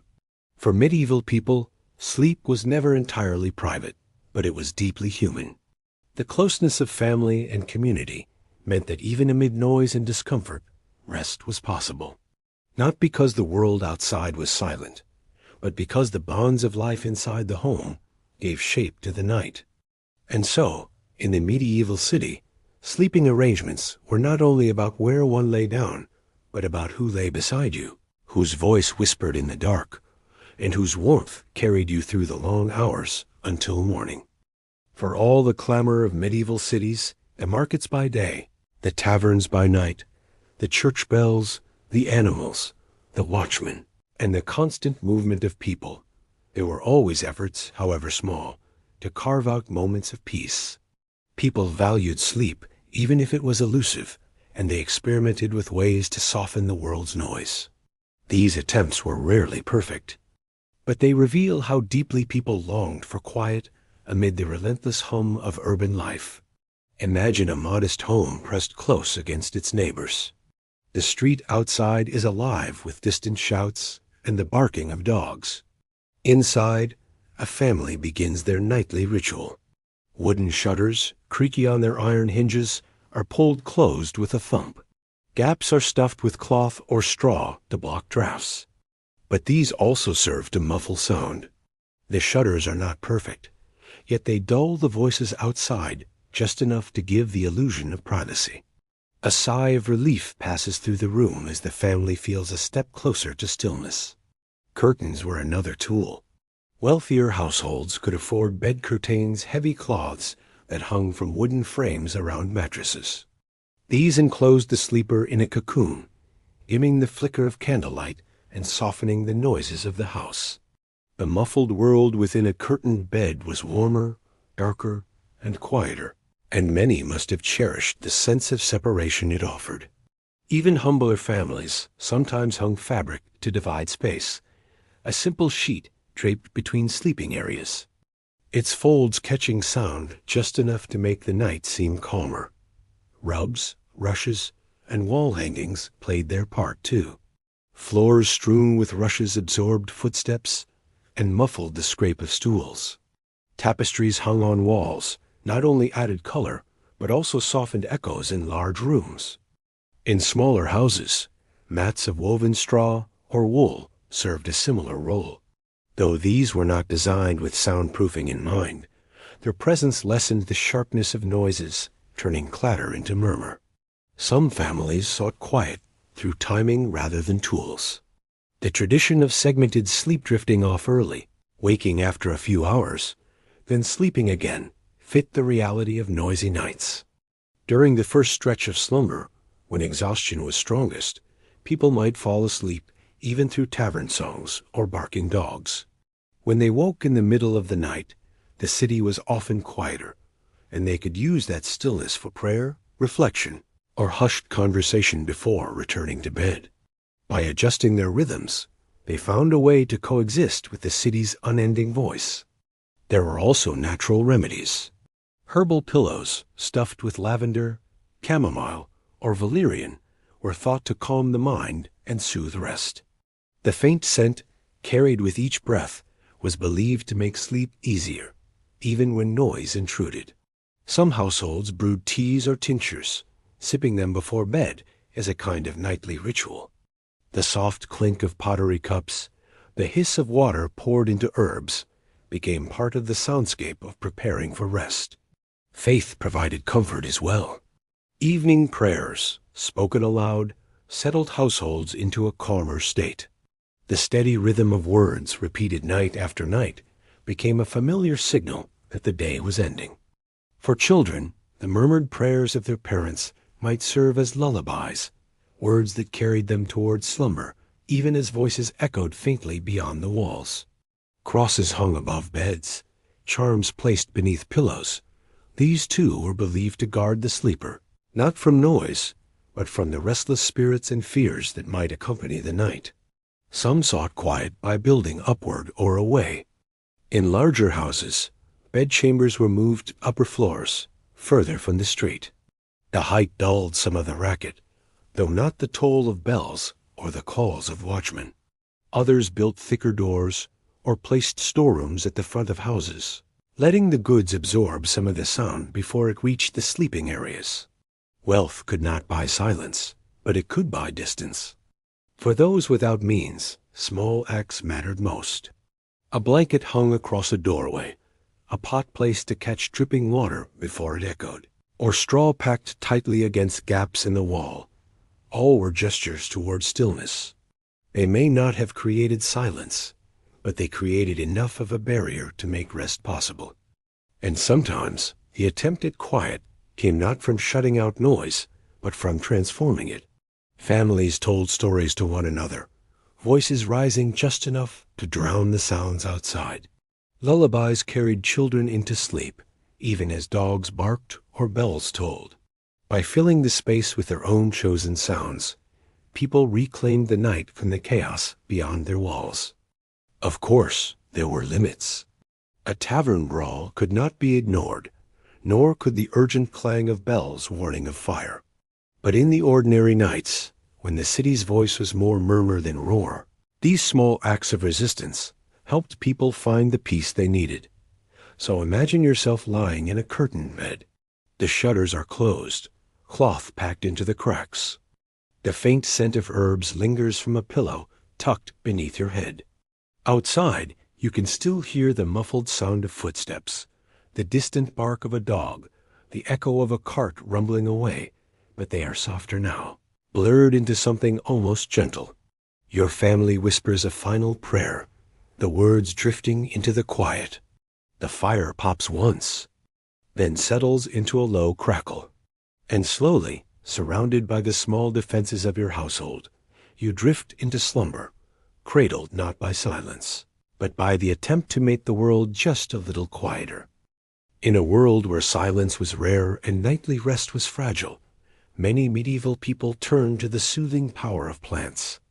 Herbs, roots, and flowers were gathered, dried, oiled, or stuffed into pillows, all with the hope of calming restless minds and weary bodies. Without modern medicines or thick walls to block out the clamor of the streets, nature itself was seen as an ally in the search for sleep. Imagine a small household at the close of day. The fire burns low in the hearth, casting a dim glow across the room. On a table rests a bundle of herbs: lavender, chamomile, valerian root, perhaps a sprig of mint. A mother ties them together with a strip of cloth, placing the bundle beneath a pillow. The faint fragrance rises, mingling with the smoky air. The family whispers a prayer, pulls their blankets tight, and settles in for the night. The sounds of barking dogs and distant voices may still carry through the shutters, but the comforting scent offers a kind of shield, coaxing them gently toward slumber. Lavender was one of the most beloved herbs for rest. Its delicate purple flowers, when dried, released a fragrance that many believed calmed the spirit. It was sewn into little sachets, tucked beneath pillows, or sprinkled onto bedding. Some households burned lavender in small amounts, letting the smoke fill the room with a gentle perfume. In an age where strong odors of waste, smoke, and sweat dominated the senses, the sweetness of lavender must have felt like a blessing, a reminder that nature offered relief even in crowded cities. Chamomile, with its small daisy-like flowers, was another favorite. Brewed into tea, it was thought to relax the body and ease digestion, two needs often intertwined. The sound of water boiling, the soft clink of a clay cup, and the faint steam rising from the herbs became part of a bedtime ritual in many homes. To sip chamomile by the fire was not only to take in its supposed healing properties, but also to embrace a moment of calm before the restless night. Valerian root was stronger still. Known since ancient times for its sedative qualities, it was dried, ground, and brewed into potions. Its scent was sharp, even unpleasant to some, but its effects were trusted. Physicians and healers prescribed it to those tormented by sleeplessness, believing it could quiet the mind and bring on drowsiness. For those who drank it, the bitter taste was endured for the promise of rest, a small price in a world where the night offered little peace. Other herbs played their part. Poppy seeds were sometimes consumed in small amounts, their soothing qualities recognized, though not fully understood. Mint was brewed into teas, not only to settle the stomach, but also to calm the nerves. Rose petals, dried and crushed, were mixed into powders or tucked into bedding to provide fragrance and comfort. Each household, depending on what grew nearby or what could be purchased in markets, developed its own traditions, blending practical remedies with faith and hope. Herbal knowledge was often passed down through generations, carried by mothers and grandmothers, who knew which plants grew in hedgerows, which could be gathered from fields, and which must be bought at higher cost. This knowledge was a kind of inheritance, a way of protecting families from the hardships of restless nights. Recipes were shared among neighbors, whispered in confidence, or recorded in manuscripts by learned physicians. Whether simple or elaborate, these remedies reflected the human desire to tame the unruly night. Apothecaries in larger towns sold prepared mixtures, powders, syrups, or infused wines meant to bring sleep. Their shops were filled with the scents of drying herbs, the clink of glass jars, and the scrape of mortar and pestle. Customers seeking rest might leave with a vial of syrup flavored with honey and valerian, or a packet of dried chamomile to steep at home. For the weary, these purchases were not luxuries but necessities, investments in the hope of a good night's rest. Faith and superstition mingled with these remedies. Herbs were sometimes blessed before being used, prayers spoken as they were prepared. Charms were made by tying sprigs of rosemary or lavender with colored thread, believed to ward off evil spirits that caused nightmares. The line between medicine and magic was thin, and for many, the scent of herbs was not only natural comfort, but also spiritual protection. The rituals of preparing these remedies carried their own soothing power. The act of boiling water, stirring herbs, tying bundles, or sprinkling powders gave households a rhythm, a series of gestures that marked the transition from day to night. These small, steady tasks calmed the mind as much as the herbs themselves. The clatter of spoons, the soft bubbling of water, the scent of steam rising, these were sounds and sensations that guided people gently toward rest. Imagine lying down in a medieval home where herbs are part of the night. The faint fragrance of lavender drifts from a bundle tied beneath your pillow. A cup of chamomile has left a warmth in your belly. The fire has burned low, and the air is filled with the mingling scents of smoke and flowers. Outside, the city is restless, the bark of a dog, the cry of a watchman, but inside, the world feels softer. You close your eyes, comforted by the sense that nature itself has joined in the work of helping you find sleep. These remedies did not always succeed. Some nights, the noise was too great, the fear too strong, or the body too restless. Yet the persistence of these practices speaks to the hope they carried. People believed in the power of herbs, not only because they sometimes worked, but because they offered a sense of control in a world full of uncontrollable noise. And so, in the medieval city, rest was pursued not only through endurance, but through the gentle gifts of nature. Lavender, chamomile, valerian, and countless other plants became companions of the night, woven into pillows, sipped from cups, or tied into charms. They may not have silenced the bells, the taverns, or the barking dogs, but they gave weary souls away to meet the night with hope, and to drift, at last, into dreams. The medieval night was never truly silent, and it was never truly safe. Beyond the barking of dogs, the toll of bells, or the creak of carts, there were fears that belonged not to the physical world, but to the imagination. Darkness was a realm of mystery, where shadows held dangers both real and imagined.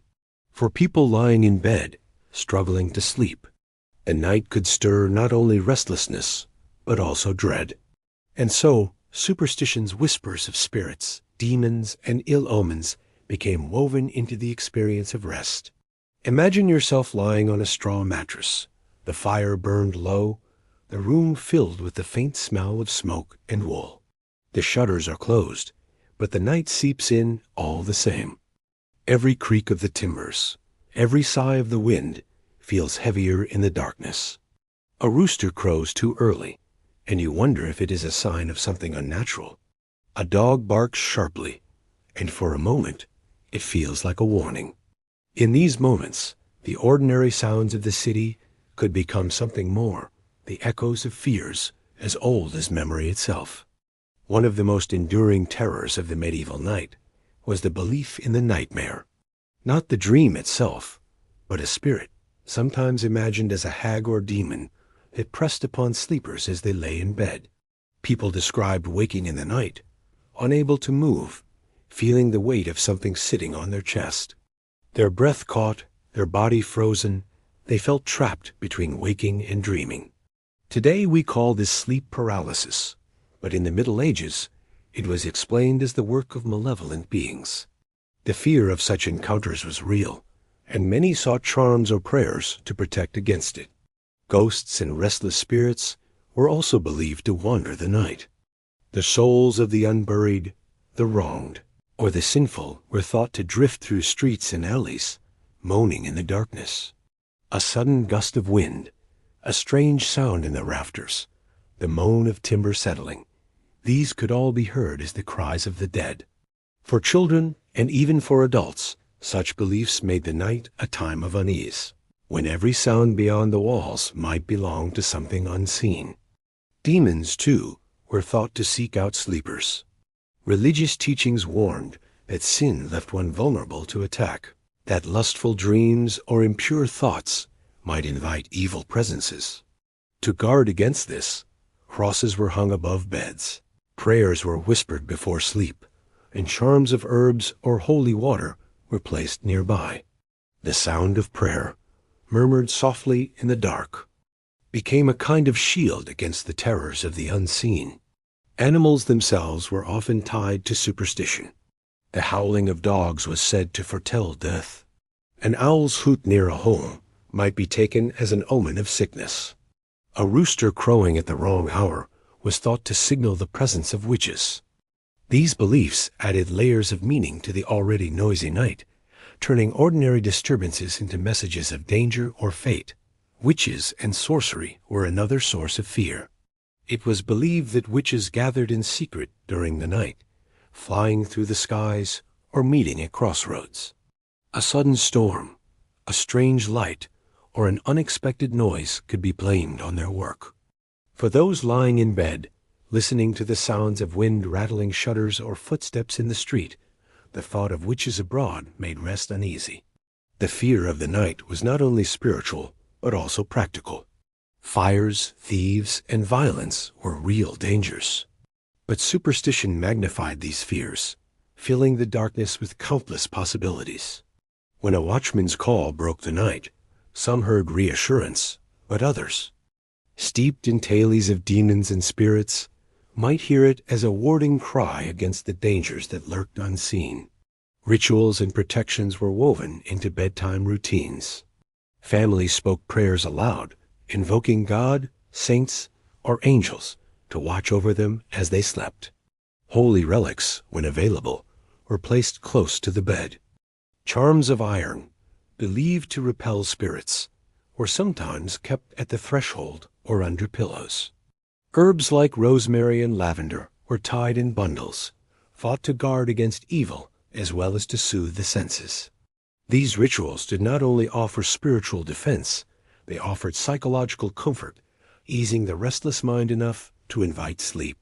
Children were especially sensitive to these fears. Parents calmed them with lullabies that often carried protective themes, promising safety through the night.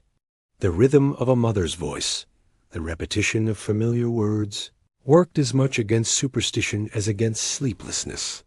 Even when fear lingered, the sound of family breathing close by gave reassurance. Wealth did not always shield people from such anxieties. In great manors and castles, the night could be as frightening as in the humblest cottage. Vast stone halls echoed with draughts and strange sounds. Servants whispered stories of ghosts or curses, and their words spread upward, filling the dreams of lords and ladies with unease. Even the thickest walls could not silence the imagination once it was stirred. Superstition also gave meaning to the rhythm of waking at night.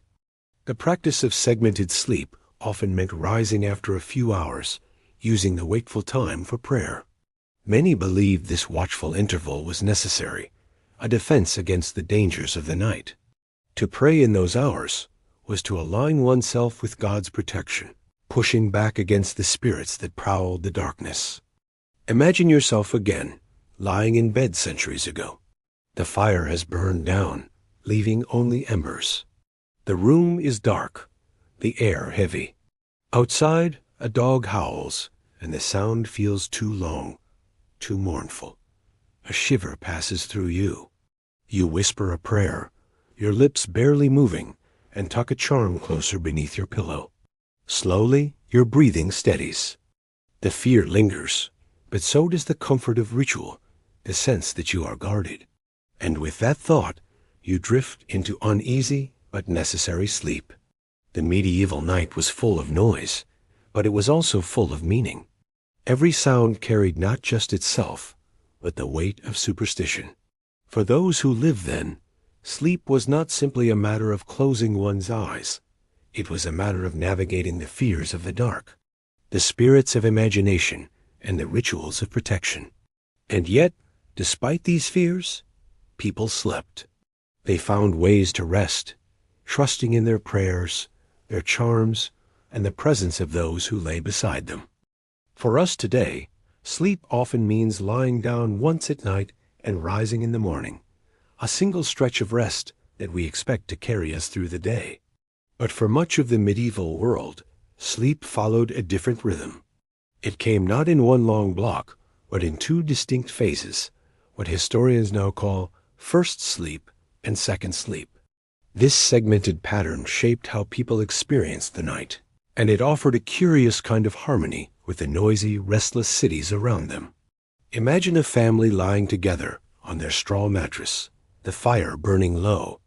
The air is heavy with the day's smoke, the faint scent of herbs tucked into pillows, and the soft rustle of blankets. They drift into slumber soon after dusk, their bodies giving in to exhaustion. This is the first sleep, deep and heavy, often lasting 4 or 5 hours. Outside, the taverns are still loud, dogs still bark, and watchmen call their hours, but fatigue makes it easier to slip into rest despite the noise. Then, sometime around midnight, many people awoke. The waking was not unusual, nor was it seen as a problem. It was expected, a natural pause in the cycle of the night. Families stirred, whispering to one another, adjusting their blankets. Some rose to tend the fire, adding wood so that the room would not grow cold before dawn. The crackle of fresh flames joined the quiet sounds of shuffling feet and hushed voices. This wakeful interval between first and second sleep often lasted an hour or more. People used the time in different ways. Some prayed, murmuring psalms or reciting the prayers they had learned since childhood. Others used the quiet to reflect, to tell stories, or to share thoughts with their family.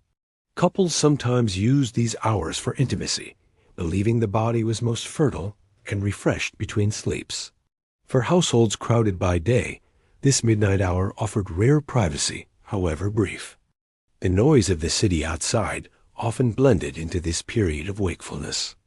A cart rattling late through the streets, the shout of a watchman, or the fading song of revelers from a tavern, all of these might have disturbed a continuous sleep. But within the segmented pattern, they were simply part of the night's backdrop.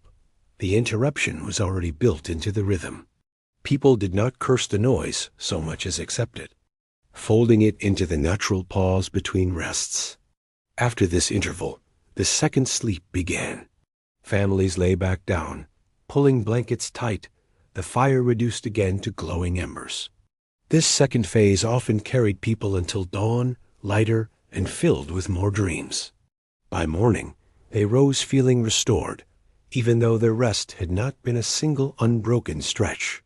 For medieval people, this segmented cycle was simply the way sleep worked, a rhythm as natural as the tolling of bells or the crowing of roosters. Evidence of this pattern appears across medieval writings. Monastic schedules, which required prayers in the middle of the night, reflect the acceptance of waking after first sleep.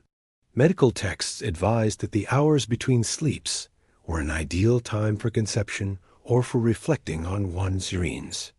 Even literature mentioned characters waking from their first sleep to carry on conversations before returning to bed.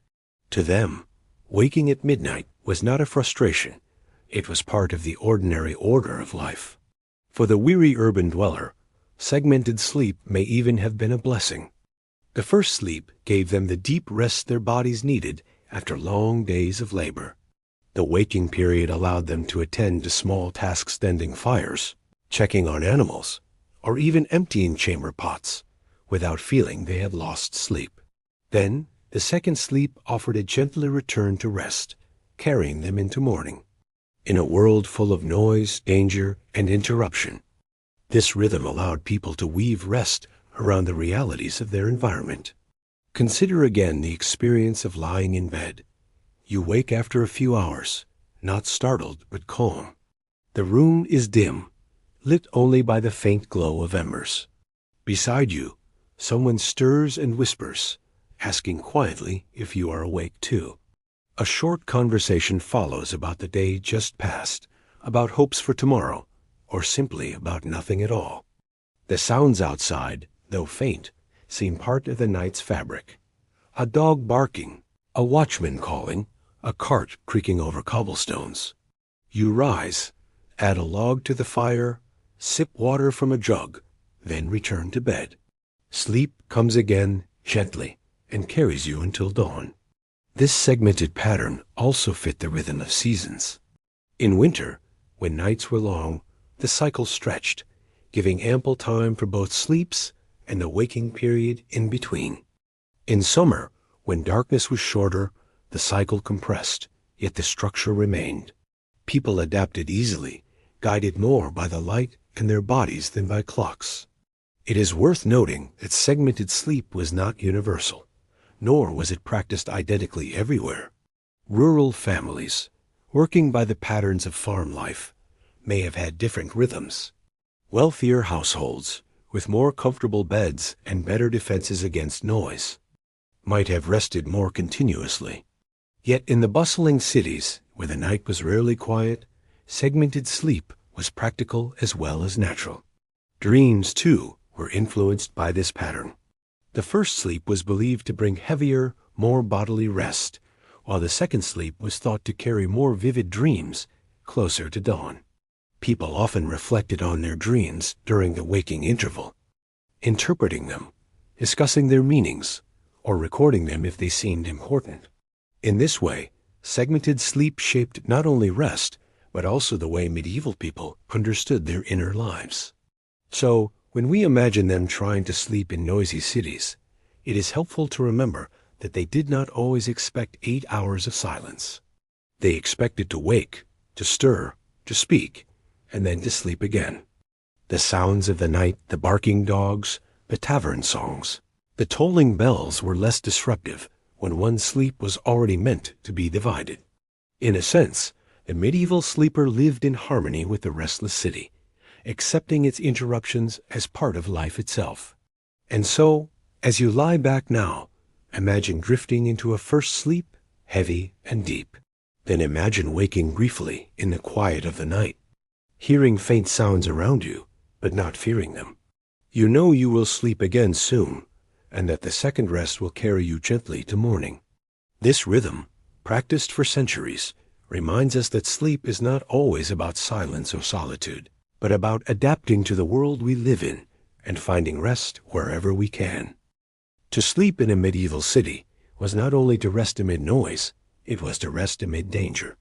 Night was a time when fires broke out, when thieves prowled, and when sudden violence could erupt in the narrow lanes.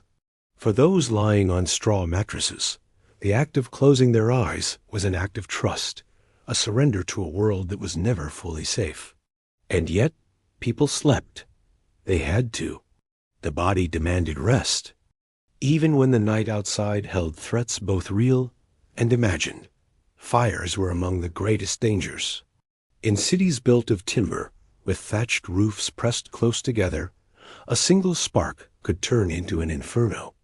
Open flames burned in every home. Candles, torches, hearths, and accidents were common. That is why curfew bells were rung each evening, reminding people to cover their fires. But not everyone obeyed. A forgotten candle, a gust of wind through a loose shutter, or an overturned lamp could set a building alight. When flames spread, the sound was unmistakable. The crackle of fire grew to a roar, voices shouted in alarm, and church bells clanged urgently.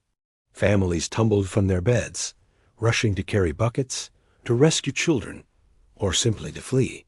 For those who escaped danger, the memory of fire lingered, making every creak of the house at night a cause for unease. Thieves and cutpurses posed another threat. Darkness gave them cover, and while watchmen patrolled, they could not be everywhere. Windows without glass, shutters easily pried open, doors with only simple locks, all made homes vulnerable. Sometimes thieves crept silently, stealing food or valuables. Other times they broke in with noise, waking families to fear and confusion. The sound of a latch lifting or footsteps on stairs could jolt sleepers awake, hearts pounding in the dark. To lie back down after such a scare required courage, or at least exhaustion deep enough to overcome fear. Violence was also a danger. Brawls from taverns sometimes spilled into neighborhoods, with shouts, crashes, and even weapons clashing in the street. Family feuds or disputes between neighbors could erupt after dark, when tempers flared and drink had loosened tongues. For those lying awake, the sounds of fighting were both frightening and familiar. A sudden scream, the smash of pottery, the stomp of feet on cobblestones. All of these noises seeped through shutters, forcing listeners to wonder if danger might reach their own door. Beyond crime and quarrels, there were larger threats: raids, wars, or uprisings. Cities under siege knew nights filled with fear. The sound of horns, the tramp of soldiers' boots, the clash of weapons, all could break into the stillness. Families huddled together, whispering prayers, clutching children close, trying to find rest despite the pounding of their hearts. Even when not at war, rumors of unrest kept people uneasy, reminding them that night could bring more than just sleeplessness. Animals sometimes carried danger too. Packs of stray dogs could turn aggressive, their barks escalating into snarls and growls outside. Rats spread disease, their scratching in the night a reminder of unseen threats. During outbreaks of plague, the night itself felt dangerous, as if the very air might creep in and steal breath away. Sleep came harder in those times, as people lay awake fearing what the dawn would bring. Yet, despite these dangers, people did sleep. They developed ways to cope, to push fear aside enough to let the body rest. Families often slept together, believing there was safety in numbers. Doors were barred with heavy beams, shutters fastened tight, and charms placed above thresholds to ward off evil. Dogs were kept not only as companions, but as guards, their barks serving as both warning and deterrent. These measures did not eliminate danger, but they offered reassurance, helping people surrender to rest. Faith played a powerful role. Prayers before bed were not only rituals of devotion, but also shields against fear. People believed angels might watch over them as they slept, protecting them from fire, theft, or evil spirits. Crossing oneself, reciting psalms, or placing holy objects near the bed gave a sense of safety. In times of fear, these rituals mattered as much as locks or latches, calming the mind enough to let sleep return. There was also a certain resilience born of necessity. Life was hard, labor was exhausting, and fatigue was a powerful force. After hours of work, many people fell asleep despite the dangers, their bodies too weary to resist. Even when startled awake by noise or fear, they often drifted back into slumber because they had to. Tomorrow's work demanded it.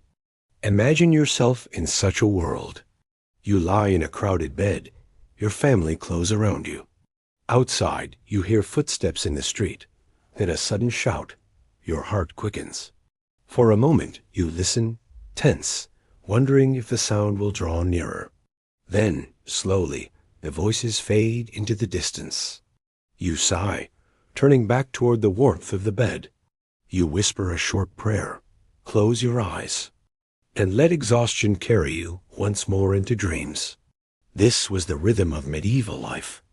To sleep not in perfect safety, but in the acceptance of danger. The night was never entirely secure, yet rest was always necessary. And so, people learned to sleep through fear, to let the body surrender even when the world outside remained uncertain. Their courage lay not in banishing danger, but in living with it, finding slumber in spite of all that might break it. Not everyone in the medieval city slept in crowded lofts, on straw pallets, or on floors shared with animals. For the wealthy, the merchants, nobles, and those of high station, sleep was arranged differently. Their homes were larger, their beds grander, and their chambers more private. Yet even in these more comfortable settings, sleep was never completely free from the sounds and restlessness of the city. The wealthy might lie beneath curtains of velvet, but the bells still rang, dogs still barked, and the world outside still pressed in. Imagine entering the private chamber of a wealthy household. The walls are of stone, thick and solid, a shield against both weather and noise. Tapestries hang from them, bright with color and heavy with fabric, softening the echoes of the room. The air smells of beeswax from polished furniture and of herbs tucked into chests to ward off moths. A large bed dominates the space, carved from oak, its posts rising high to support a canopy of fabric. Curtains of wool, linen, or even silk enclose the sleeper, giving a sense of privacy and warmth. To lie in such a bed was to feel set apart from the clamor of the household. Servants moved quietly in adjoining rooms, carrying candles or tending fires, but their sounds were muffled. The heavy curtains blocked drafts, dimmed flickering light, and dulled voices from beyond. For the wealthy, this enclosure offered something rare, the illusion of stillness. Yet even here, the night was not silent. The stone walls carried sound in curious ways, amplifying the toll of church bells or the clatter of horses in the street below. A distant shout from a watchman, the bark of a dog, or the faint echoes of a tavern song could still reach the chamber. Wealth softened the noise, but it could not erase it. The city belonged to all, and no household, however grand, could escape its voice entirely. Beds themselves were works of art as well as comfort.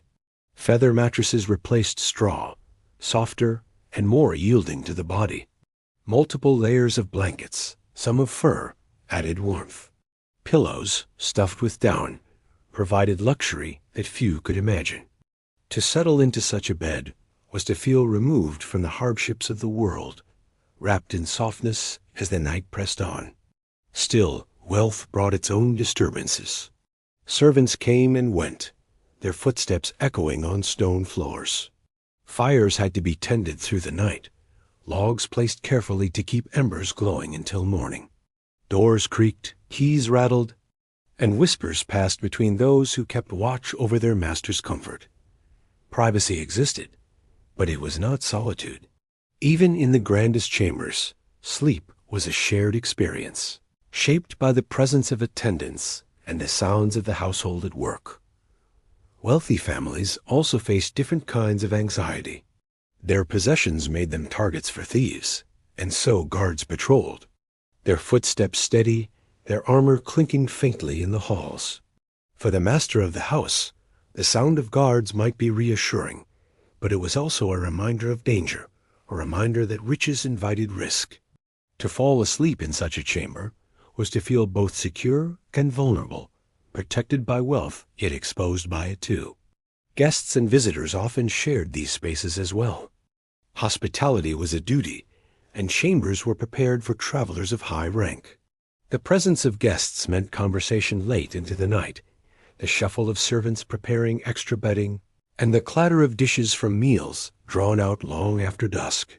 For the household, these occasions brought pride, but they also brought disruption, filling chambers with more voices, more footsteps, and more activity to intrude upon rest. Even dreams were thought to be shaped by one's surroundings. Physicians advised that feather beds and heavy meals before sleep might produce unsettling dreams. Tapestries depicting battles or hunts were said to influence the mind, leading to restless visions. Wealth allowed for comfort, but it also brought indulgences, rich foods, wine, luxurious bedding that could make sleep heavy, troubled, or filled with strange imaginings. Despite these challenges, the wealthy enjoyed advantages that others could only envy. Curtains muffled the world outside, servants hushed their voices, and the warmth of feather beds shielded sleepers from winter's chill. To close one's eyes in such a chamber was to experience a kind of rest that many in the city never knew. And yet the bells still rang, the animals still cried, and the echoes of life beyond the walls still seeped in. Imagine yourself lying in one of these chambers. The bed is soft beneath you, the blankets heavy and warm. Curtains enclose you, dimming the flicker of firelight. Outside, faint noises drift in the toll of a bell, the bark of a distant dog, but they are muted, softened by layers of fabric and stone. A servant stirs the fire, placing a log with care, then retreats quietly. You sigh, turning into the pillow, the softness cradling your head. For a moment, it feels as though the world has been kept at bay, and you allow yourself to drift into dreams. For the wealthy, sleep was not free from noise, but it was cushioned against it. Their private chambers offered comfort, privacy, and protection, creating a world apart within the larger city. In these spaces, they found rest not because the night was silent, but because their wealth allowed them to soften its edges, to create an island of stillness amid the restless sea of sound that was medieval urban life. For those who lived in medieval cities, sleep came amid the familiar noises of their own homes and neighborhoods. But for travelers, merchants on the road, pilgrims seeking holy shrines, or messengers carrying important news, rest was often sought in unfamiliar places.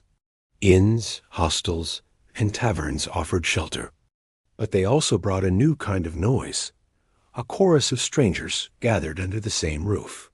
To sleep in such places was to surrender not only to weariness, but also to the unpredictability of communal lodging. Imagine arriving at an inn after a long day's journey. The sky is dark, the roads muddy, and your body aches from walking or riding.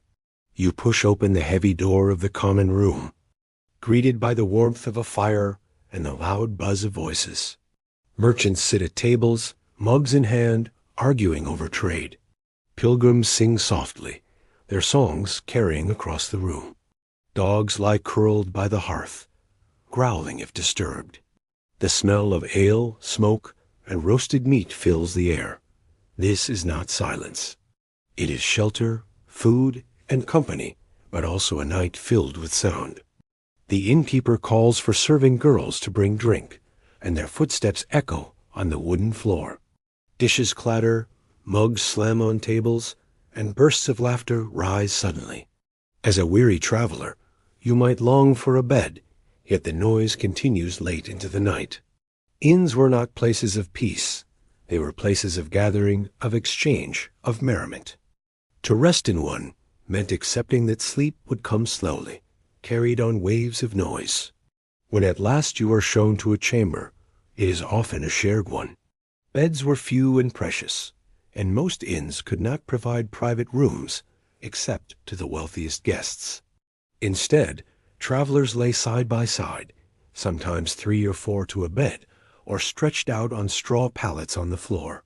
Strangers became bedfellows, and the noises of sleep snores, coughs, shifting bodies multiplied. For some, the closeness was unsettling.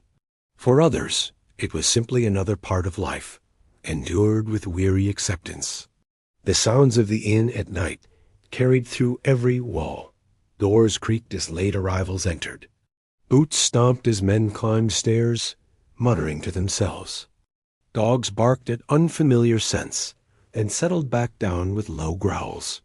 Horses in the stable outside shifted restlessly, their hooves clattering against wood, their whinnies carrying into the night.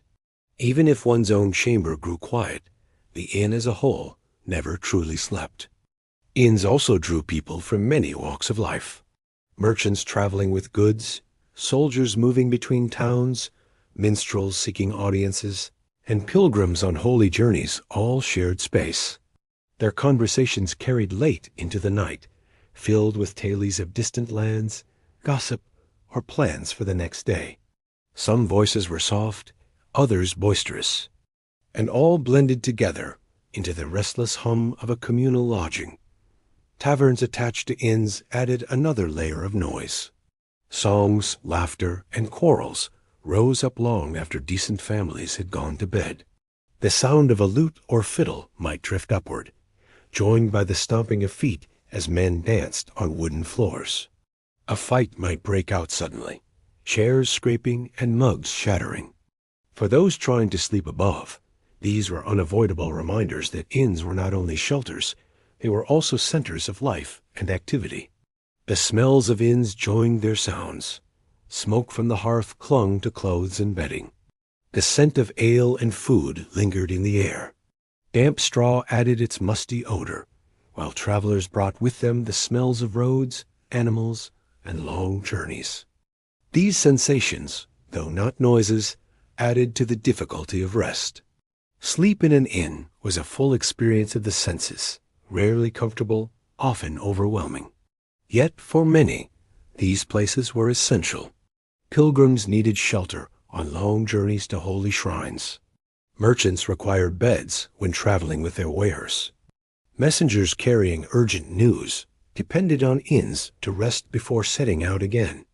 And so, despite the noise and discomfort, people learned to sleep in these places, lulled not by silence, but by exhaustion. There were strategies to cope.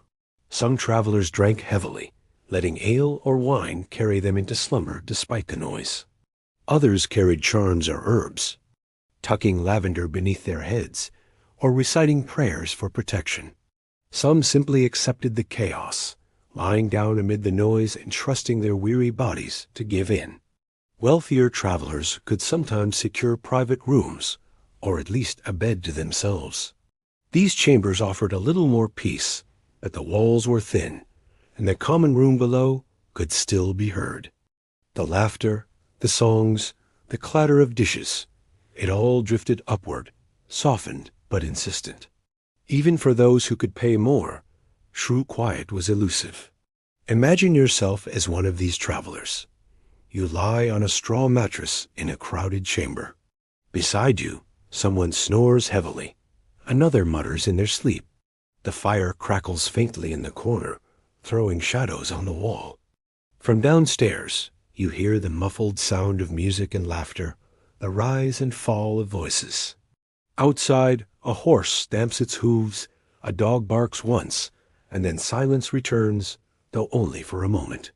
You sigh, pull your blanket tighter, and let your eyes close. The world is noisy, but your body is weary, and slowly you drift into rest. Inns were never havens of silence, but they were havens of community. They brought people together, offered safety from the dangers of the road, and provided food, warmth, and a roof. Sleep within their walls was imperfect, but it was precious all the same. To rest in such a place was to accept the noise of strangers as part of the journey, part of the story of life in a world that never fully stilled. Sleep in a medieval city was never simple, but it was also never the same throughout the year. The changing of the seasons shaped the rhythm of life, altering the length of nights, the sounds that filled them, and the ways people sought rest. To live in a world lit only by fire, candle, and moon meant that people were more deeply tied to the cycles of nature than we often are today. And as the seasons shifted, so too did the experience of sleep. Imagine the long nights of winter. The sun dips early, leaving streets dark before many have finished their work. Families retreat into their homes, gathering around hearths that burn with a steady crackle. The air outside is sharp with cold, and snow muffles the usual sounds of the city. The bark of a dog, the toll of a bell, the call of a watchman, all seem softened, as if cushioned by the blanket of frost. Inside, families huddle together beneath heavy blankets, their shared warmth a defense against drafts creeping through walls and shutters. In these months, segmented sleep stretches longer, the first and second slumbers extended by the long hours of darkness. Winter brought both hardship and a peculiar kind of peace. Food was scarcer, fires harder to maintain, illness more common. Yet the quiet of snowy nights must have felt like a relief to those accustomed to the constant clamor of the city. For a few brief months, the world's volume was turned down, and even though discomforts were many, the muffled soundscape offered its own kind of rest. Spring was different. With longer days came renewed activity. Markets bustled earlier, taverns filled later, and the sounds of animals multiplied as livestock returned to fields and streets. The nights grew shorter, compressing the time for rest. Windows were left open more often to allow in the fresh air, but with it came noise, the chatter of neighbors, the songs of birds rising before dawn, the scurrying of creatures newly awakened for winter. For those trying to sleep, the city once again seemed louder, filled with both promise and disturbance. Summer nights were alive with energy. The heat drove people outdoors, and streets filled with voices long after sunset. Taverns spilled into courtyards, and laughter echoed across squares. The air buzzed with insects, their hum joining the chorus. Families, desperate for coolness, left shutters open, inviting in every sound from the world beyond their walls. Roosters crowed early, sometimes hours before sunrise, cutting short the precious moments of slumber. Exhaustion made people sleep despite the noise. But the rest was lighter, broken often by the warmth, the sounds, and the restless energy of the season. Festivals marked summer nights, too. Feast days and celebrations filled cities with music, dancing, and fireworks of light torches blazing, bonfires crackling, and sometimes even firecrackers imported from distant lands. Sleep during these occasions was nearly impossible for anyone near the center of activity. Yet for many, joining in was better than lying awake, and so the city's inhabitants embraced the joy of noise, trading rest for revelry. Autumn brought another shift. The days shortened, the air cooled, and harvests filled the streets with bustling trade. Carts rumbled in with grain, barrels of wine, and baskets of fruit. Inns grew crowded with travelers carrying goods to markets. At night, the city was filled with the sounds of preparation grinding grain, pressing grapes, storing food for the winter ahead. Sleep in autumn often came late, after long days of work and evenings of noisy feasting. But it also came heavily, born of fatigue and the satisfaction of harvest plenty. Each season carried its own sounds, its own challenges, and its own rhythms of rest. In winter, the crackle of the hearth and the muffled quiet of snow. In spring, the chatter of birds and neighbors as windows opened to the fresh air. In summer, the restless hum of insects, the songs of festivals, and the laughter spilling into the streets. In autumn, the rumble of carts, the bustle of markets, and the sounds of work carrying late into the evening. For medieval people, sleep was inseparable from these cycles. They did not expect the same rest in every season. Instead, they adapted, accepting shorter nights in summer, longer rests in winter, and the shifting soundscapes of the year. Their bodies followed the rhythm of light and dark, warmth and cold, noise and quiet, in a way that feels both foreign and familiar to us today. Imagine yourself lying in bed through these seasons. In winter, you are wrapped in heavy blankets, listening to the muffled quiet of snow outside. In spring, the window is cracked open, and you hear birdsong before dawn. In summer, the shutters are wide, the air is hot, and voices drift in from the lively street below.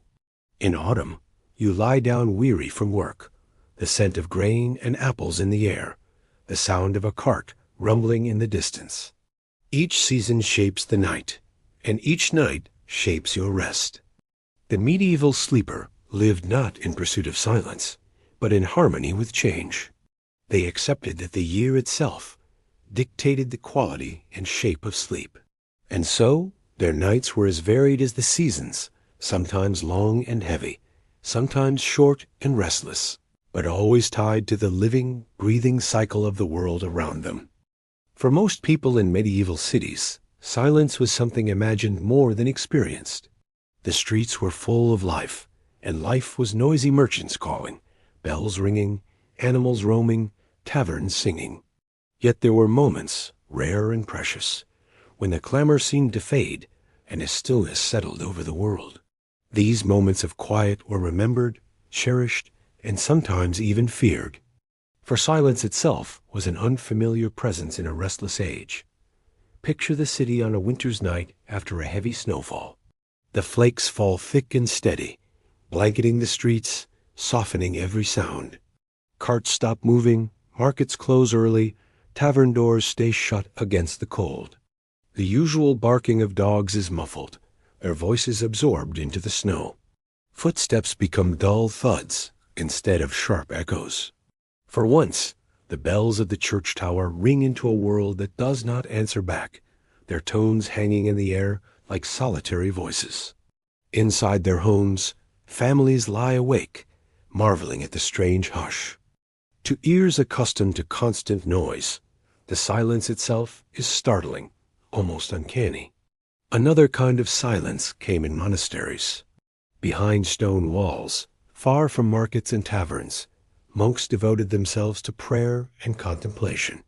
Silence was not merely the absence of noise, but a discipline, a way of life. In the dormitories of monasteries, voices were hushed, footsteps softened, and prayers whispered. The soundscape was different, marked by bells and chanting rather than shouting or clamor. To sleep in such a place was to rest in a quiet that most city dwellers could hardly imagine. Yet even there, silence was never absolute snores of brothers in their rows of beds. The rustle of straw, the toll of the bell calling them to midnight prayers, all reminded them that life continued. In small villages or remote hamlets, silence was more common. The streets emptied quickly after sunset, and the night was marked only by the sounds of nature, the call of owls, the rustle of wind in trees, the distant rush of a stream. For those who had grown up in the roar of cities, such stillness could feel overwhelming, even lonely. But for villagers, it was normal, a backdrop to sleep as familiar as the constant voices of the city were to others. Silence could also fall over cities in darker times. During plague years, when streets emptied and markets fell quiet, the absence of sound became heavy and foreboding. The laughter of taverns, the cries of merchants, the barking of animals all faded into stillness broken only by the toll of bells for the dead. For those who lived through it, this silence was not peaceful but chilling, a reminder of absence, of life cut short. Sleep in such times was restless, haunted not by noise, but by the lack of it. For the wealthy, silence was something they tried to create.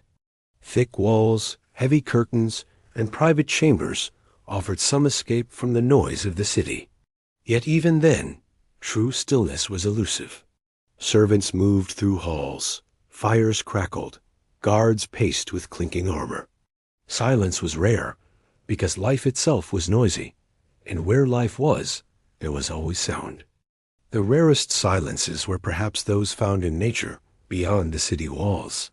A traveler resting in a field under the stars, far from bells and barking dogs, might hear nothing but the faint sigh of wind through grass. A pilgrim on the road to a shrine might lie down in a meadow, listening only to the rustle of leaves. In those moments, the medieval sleeper knew a kind of rest different from the city's, one not crowded with voices and clamor, but open and vast, the silence almost as great as the sky itself.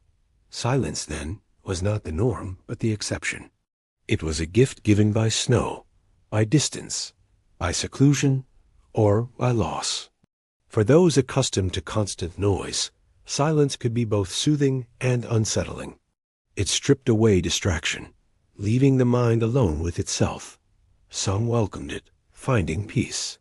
Others feared it, hearing in it the possibility of danger or death. Imagine yourself in such a silence. You lie in a bed, the fire burned down, the shutters closed tight. Outside, the snow falls, and the city is still. No dogs bark, no carts rumble, no voices rise. The quiet is deep, so deep that you hear only the faint sound of your own breath, the slow rhythm of your heart. At first, it feels strange, almost heavy, but then, slowly, it becomes calming. The stillness wraps around you like a blanket, carrying you gently into slumber. The medieval world was never truly silent, but in its rare moments of quiet, people discovered something profound. They learned that silence was not empty, but full of possibility, of reflection, of peace, and of fear. And though it came seldom, it shaped their nights just as much as the constant clamor. And so, our journey through the restless nights of the medieval city comes to an end. We have walked together through streets filled with barking dogs, clattering carts, and the echo of tavern songs. We have heard the toll of church bells, the calls of watchmen, and the whispers of prayers spoken against the fears of the dark.